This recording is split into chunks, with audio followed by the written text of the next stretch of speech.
tout ça. Mais ça ne fait pas d'elle une mauvaise personne. Ça, j'ai compris ça après. Non, je veux dire quoi? Ce sont des vérités qui sont en nous, mais qui sont malléables par la parole de Dieu. La conception de notre responsable, c'est quoi? C'est que, une fois c'est arrivé, il n'y a pas de souci avec. Deuxième fois, disparaît de ma vie.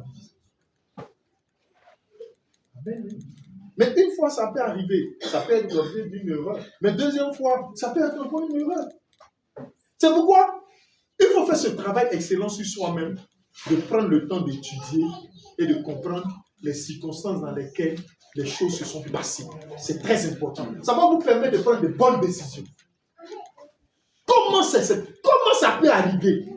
Aujourd'hui là, tu regardes ton pasteur, avec qui tu as qui a été ton pasteur, il est dans l'église, il n'a pas de problème. Et puis un jour, quelque chose surgit, et puis tu entends, et puis un coup, condamné, tué, abattu, chassé. C'est un démon. Tu n'as pas pris le temps de savoir, mon pasteur, comment il peut arriver jusque-là? Qu'est-ce qui a bien pu se passer? Cette question va te mener à comprendre beaucoup de choses. Et c'est cette même question que tu dois poser. Tu dois te poser dans ton foyer, dans ta maison, avec ta...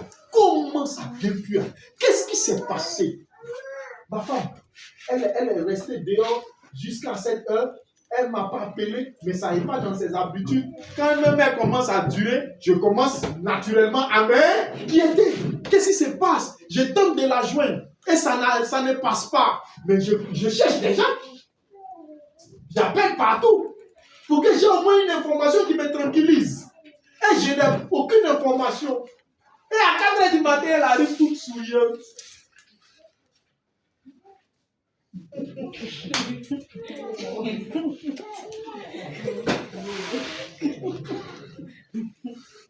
Je dois poser des questions.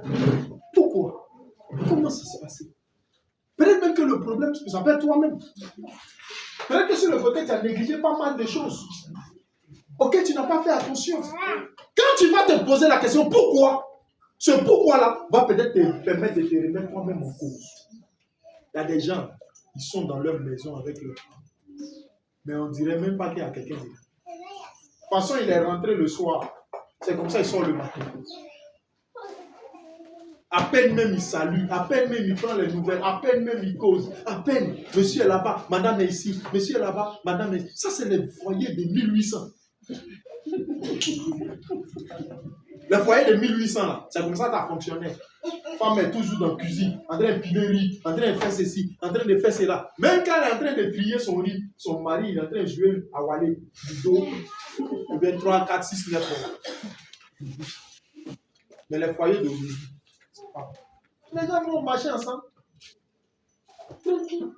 Il y a des gens qui ont du mal même à attraper la main de sa femme et puis vont marcher. Il ne faut pas savoir que c'est sa femme qui est là. Lui-même là, il est à 4 km. Et puis il même à 8 km derrière. Et puis ouais, chacun pour soi. Et Dieu tous tout le monde. Vous comprenez? Toutes ces choses-là, ça peut jouer. Mais si toi tu n'as pas le temps pour ta femme, tu n'as pas le temps pour ton mari, mais le jour où quelqu'un va venir la blaguer, c'est un être humain, champion. C'est un être humain. Tu sais ce qu'on appelle être humain? C'est ça. Bon, elle s'habille, elle se maquille. Il y a pas un jour, maintenant, mais tu viens dire ma femme, mais tu es belle.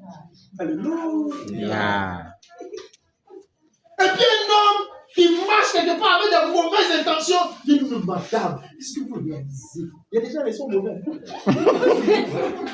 Cette façon, il va lui dire ça là.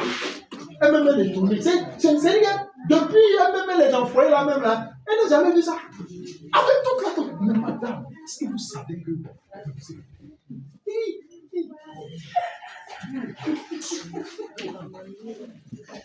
et puis elle-même, elle est tournée. Mais le monsieur, il est là. Mais ça marque. Ça marque. Ça marque. Oui, madame, vous êtes très bien. Mais j'allais être heureux dans une face. Heureux dans une tête. Je m'explique toujours ma voix. C'est C'est comme ça sent. Donc, si tu poses les bonnes questions, tu vas avoir les bonnes réponses. Et tu vas prendre les bonnes décisions. Et ça va consolider le foyer. Et tu vas apprendre à avoir un cœur qui pardonne le pire. Un cœur qui sait reprendre. Parce que ce cœur qui pardonne le pire, là, vous savez qui l'a eu le premier? C'est Dieu. Ce que nous on fait, c'est que chacun fait, pour lequel Dieu le reprend. C'est Dieu seul qui connaît. C'est Dieu seul qui connaît. C'est pourquoi la Bible dit quoi? Il ne nous traite pas selon nos iniquités. Mais comme personne ne sait, tu n'as pas parlé. C'est quand pour tes amis arrivent, tu les condamnes. Non, ça ne peut pas accepter ça. Si Dieu devait ouvrir le dossier de chacun, qui allait parler? C'est pourquoi la femme qui a été prise en flagrant délit d'adultère, là, ils étaient nombreux. Les gens qui étaient prêts à en découdre, ils attendaient juste le hockey de Jésus. Ils avaient de grosses pierres en main. Parce que la loi dit, une femme qui est prise en flagrant délit d'adultère, on la lapide jusqu'à elle meurt. Donc là, ils avaient des gros cailloux. C'est-à-dire que tous ceux dont elle avait cassé le cou, là, ils étaient calés. Ils attendaient pour la lave. Il y a un homme qui mesurait son œil. Il était là-bas. Ils étaient prêts à la lapider. Ils étaient nombreux. Les vieillards, des jeunes, des enfants. Les enfants, ils connaissent l'histoire. Donc ils étaient prêts. Quand ils sont arrivés devant elle, avec elle devant Jésus, Jésus dit, ils ont expliqué, voilà, on l'a pris en flagrant délit d'adultère. Donc eux, ils pensaient que Jésus allait s'inscrire dans cette loi-là pour dire effectivement lapider là. Mais il a posé la question, une question cruciale. Une question qu'on peut poser à chacun de nous aujourd'hui. Amen. Il dit que celui qui n'a jamais péché soit le premier à lancer la pierre. Les gens étaient étonnés.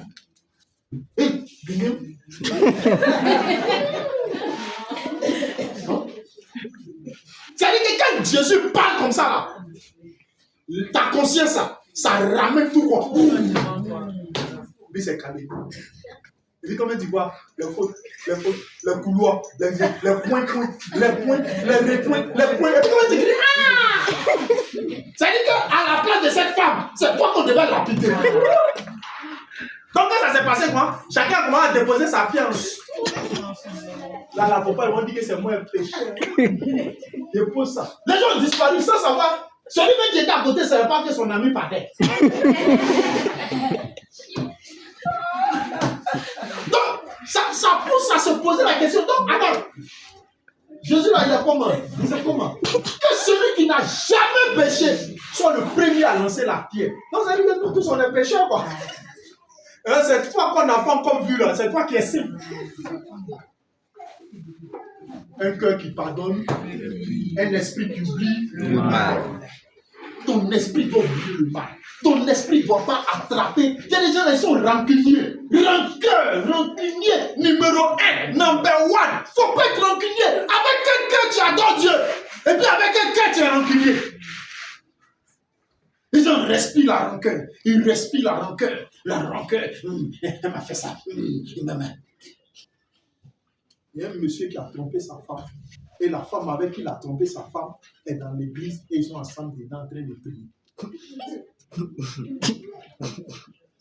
Et la femme a appris que la femme qui prie,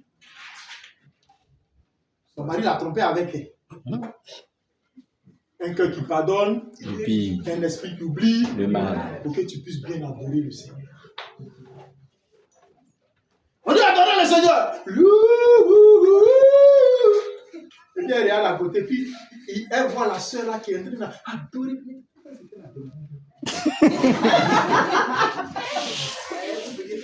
Quelqu'un qui a trompé un moment. Attends Dieu comme ça. Qu'est-ce qui se passe?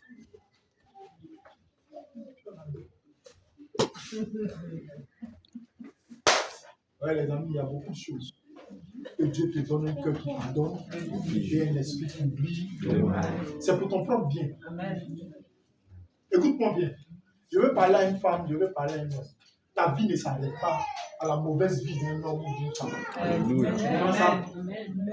Il y a des gens là, ils prennent le couteau pour se tuer. Ils sont se pendre. À côté d'un Madiago, Batanté, qui ne sait pas où sa vie va. À côté de lui, tu te pends. À côté de lui, tu arrêtes toutes les merveilles que Dieu a voulu faire avec toi. À cause de lui. Mais tu n'as rien compris de la vie. À cause de lui, tu maigris. À cause de lui, tu ne peux pas manger. À cause de lui, tu ne peux pas dormir. Dors, paix.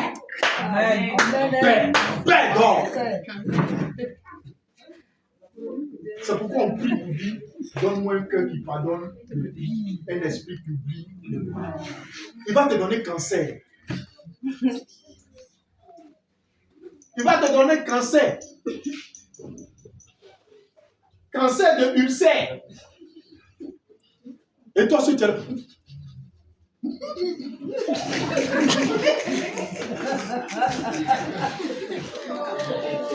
Il y a des gens qui sont déréglés. Tu les vois. Quand on soit il a oublié. Hein.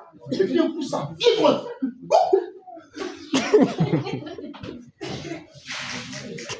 Mon frère, il dit non, laisse ça là, tu ne parles pas ça à quelqu'un. Hey, vis heureux. Vis à l'aise. Vis bien. Et ne t'embrouille pas avec quelqu'un qui ne sait même pas où sa vie va. Vous comprenez ça? Ce que je te demande, reste là. Pardonne le pire. Mais enlève ton cœur dessus. Enlève ton esprit. Oublie le mal. Oublie le mal. Faut oublier le mal. Le mal qu'on te fait. On te fait consciemment le mal. On te fait expressément le mal. Oublie le mal. Oublie le fait que non, tu es la seule à te tuer, à faire tout, et puis c'est à quelqu'un d'autre qu'on s'en va donner, qu'on lui donne. Pour toi, là, n'appartient